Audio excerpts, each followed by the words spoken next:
A spreadsheet may contain multiple worksheets, and sometimes we only need the specified ones among them. Then, how can we extract them quickly and save them as a new table file? WPS Premium has launched the Extract Worksheet function for our users. Suppose we need to extract the Exercise Daily and Diet Daily worksheets. Click Tools on the bottom toolbar.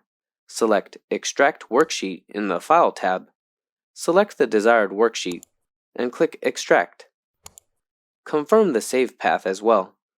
We can also rename the new file so as to identify it easily.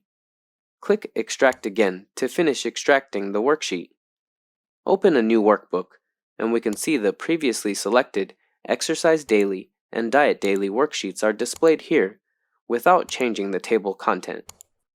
We genuinely recommend you to use WPS Office on PC for more practical and convenient features.